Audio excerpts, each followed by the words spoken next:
பிரதமர் மோடிக்கு பெரியார் புத்தகங்களை தர வேண்டும் என்று ராகுல் காந்தி கூறியிருந்த நிலையில் பிரதமருக்கு பாடம் எடுக்க வேண்டாம் என்று தமிழிசை பதிலடி கொடுத்துள்ளார்.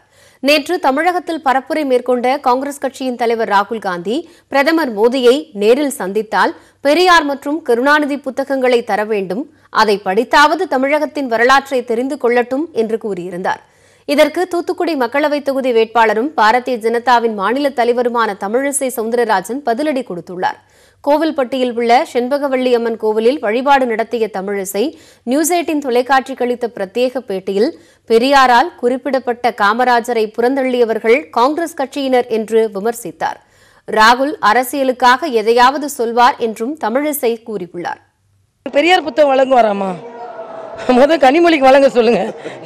நேற்று அவங்க ட்விட்டர்ல இருந்தே பெரியார் புத்தகத்தை எடுத்துட்டாங்க. இப்ப புதுசா ராகுல் காந்தி வந்து பெரியாரை பத்தி மோடிக்கு சொல்ல போற. மோடி எல்லாரையும் மதிக்கிறவர் தான்.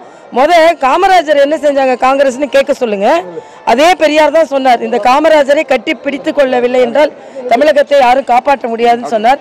ஆனா அந்த காமராஜரை உதாசீனப்படுத்தினது அந்த இந்திரா காங்கிரஸ். அவர் உயிரோடு இருக்கும் பொழுதே அவரை புறந்தள்ளியவர்கள் இவர்கள்.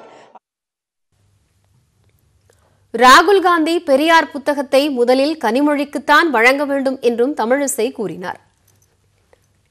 ஒரு தலைவர் உயிரோடு இருந்திருந்தால் பாராட்டி இருப்பார்.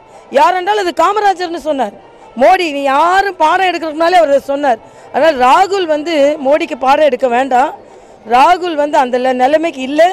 மோடி இன்னைக்கு கூட பாருங்க, உலக அரங்கில் அதிகமான பிரபலமான தலைவர்கள் மோடி இடம்பெறுகிறார். இன்னைக்கு ரஷ்யாவிலிருந்து மிகப்பெரிய விருதை பெறுகிறார். ராகுல் அரசியலுக்காக ஏதோ சொல்லிக் கொண்டு இருப்பார், அவ்வளவுதான்.